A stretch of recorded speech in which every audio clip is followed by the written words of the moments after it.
Just a moment while this device reconnects. Your echo is ready. Hello. So in this video I'm going to be talking a little bit about what on earth happened the past couple of years and where I'm at now and how my health is and all the crazy things that have been happening. So stay tuned if you're curious or you care. So I think chronologically is the best way to be doing this. On the 19th of December 2023, that is when I was diagnosed with acute myeloid leukemia. Now, that's a blood cancer and it is most prominent in people really old or people really young. It does beg the question, why did that happen? But it happens to a surprising amount of people my age. Before this, I've been feeling very ill. I had bruises, I was tired all the time. So let's set the scene a little bit. I was in Manchester for uni. It was my second year. I was doing songwriting and performance at BIM. Life was good, I was independent, doing music. So that was all happening, I was gigging. So 19th of December happens. So I became unwell and it was kind of like a cold that just wouldn't really budge no matter what. So I rang 111 and I went to Manchester A&E and I was there for 3 days maybe I think 2-ish nights. It was a bit confusing, I didn't really know what was happening, but it was over a weekend, so I thought by Monday I'll be on my way, I'll be at the Christmas markets. Little did I know. So then on my last day in A&E, someone came into my room and she said, you need to have a bone marrow biopsy. And I was like, okay. And I was googling what's a bone marrow biopsy. In all fairness, it did say on Google this is to test for cancer. At the time they were just like, we just need to check, see where the infection's coming from, your blood levels are low, that sort of thing. So I was like, sure, whatever. I did that and it was the most painful thing I've probably at that point I'd experienced in my whole life. It was awful. Skip this if you don't want to know. It is where they stick a needle, like a really long needle, into like the back of your hip, and you lie on your side and they stick the needle into your hip bone, and then inside, because that needle's hollow, so then inside of that needle goes a smaller needle, and then they like draw out the bone marrow from your bone, and it literally feels excruciating. It's like medieval torture actually. So anyway, I had my first one of them, and then later that night it all happened pretty quick. Some doctors walked in and they all had Macmillan lanyards on and they looked very mysterious, like they were carrying some heavy news. She was like, okay, I'm gonna say a big word and it's leukemia. At this point it's a bit of a blur what actually happened, but that's the whole gist of how it started. The next morning I was shipped back to Newcastle and I went to the Freeman, and it was actually such a change from the one that I was in Manchester, because it was a teenage cancer trust ward and there was fairy lights and the windows were decorated for Christmas, and it was really sweet actually. Like it felt quite homely and nice for a hospital. They said I can go home for Christmas and then I'll start in the new year. So I did that, started in the new year. Weirdest Christmas ever. No one was happy. Everything was terrible. So I had my first round. I was in hospital for about a month, and then at the end of it I had another one of those horrific biopsies. Turned out that I was in remission, so we thought, but that information turned out to be not so true. Fast forward a bit, over the first 6 months of 2024 I had my first, second and third rounds. So after the third round, this is when it started to get a little bit dicey.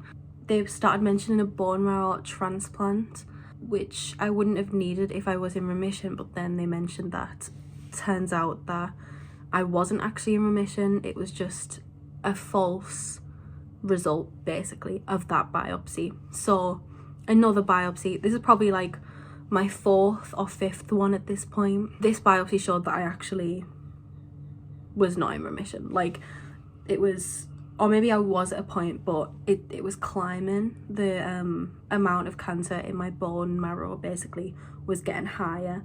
So bone marrow transplant, they couldn't find a donor on the whole worldwide database, which is where I'm going to talk a little bit about that. So the Anthony Nolan Stem Cell Register is where anyone can sign up to donate their stem cells. All that happens if you sign up is you get an envelope, you get little swabs. You only really get contacted in the event that you are a match for someone, and then they'll test further, and if you are a match, then you can literally save someone's life, which is crazy. Unfortunately, on the register I didn't have any matches, so we had to look closer to home in the form of my sister Ellen, who luckily was a half match, so it still wasn't perfect, but she was a half match, and they said that'll do.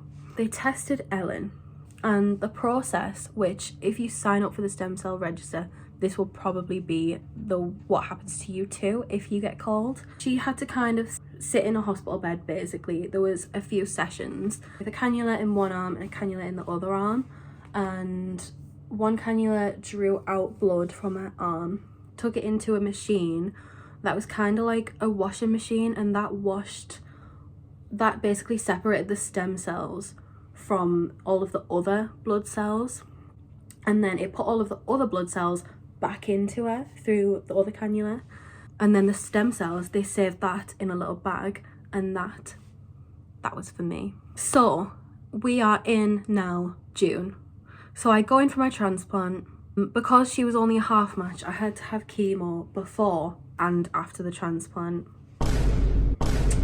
And this was the most intensive time that I'd been in the hospital, to be honest. Like, I wasn't allowed to leave my room. I was in there for maybe like 5 weeks. But yeah, not allowed to leave your room because you're so susceptible to getting sick from literally anything. So I got sick many times, got infections and stuff, even from stuff that was lines in my body, like plastic inside me was giving me infections, and then that was like making everything go wrong eventually. So I did the pre-chemo, and then it got to the transplant day, which was the 5th of July, and it was just a bag of the stem cells that they'd gotten from Ellen went into my line, which at that point was a line in my neck. And then I did the post-chemo. I also had radiotherapy as part of the post-chemo, which was so cold, and they played Ed Sheeran on the radio during the sessions, which really topped off the whole experience. And then around the end of July, I started to get a little bit better. So I got the first signs of the transplant working, which is basically neutrophils, which are a type of cell, I think, that's in the bone marrow.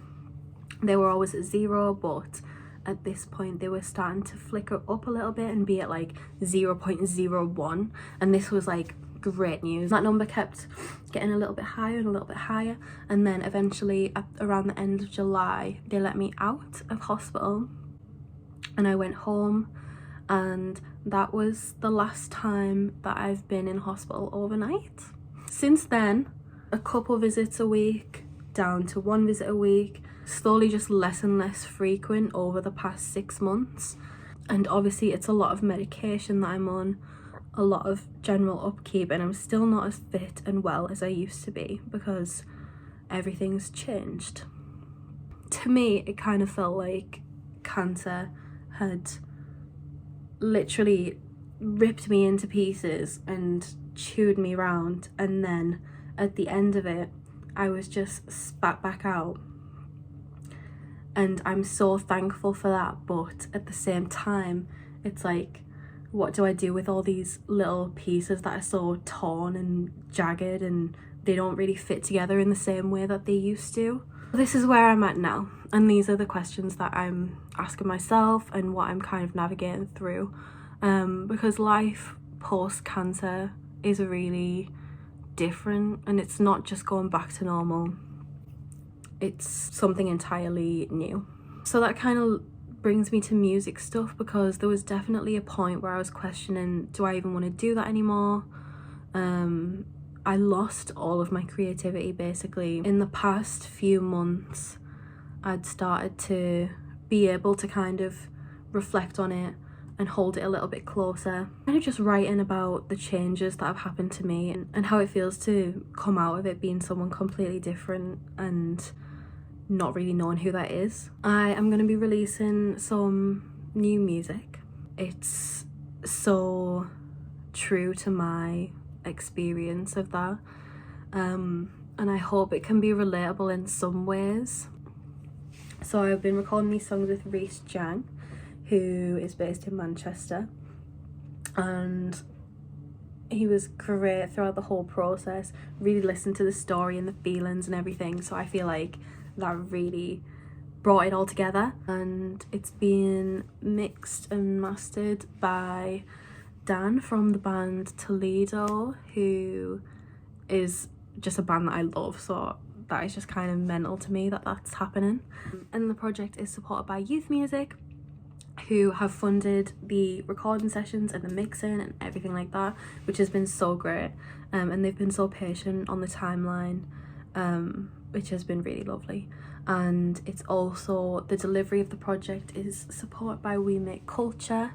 I had mentorship from Nadeja on the actual release timeline and all of that stuff, which has been literally unbelievably helpful. I'm just really excited. Obviously, if you've been through this, you know that you never feel fully out of the woods, but some days they can feel really, really far away, and it's just savouring those days. Thank you for listening. I hope anyone that has enjoyed my music before in the past couple of years is kind of excited with me to hear these new songs and have them out like I am. Okay, thank you.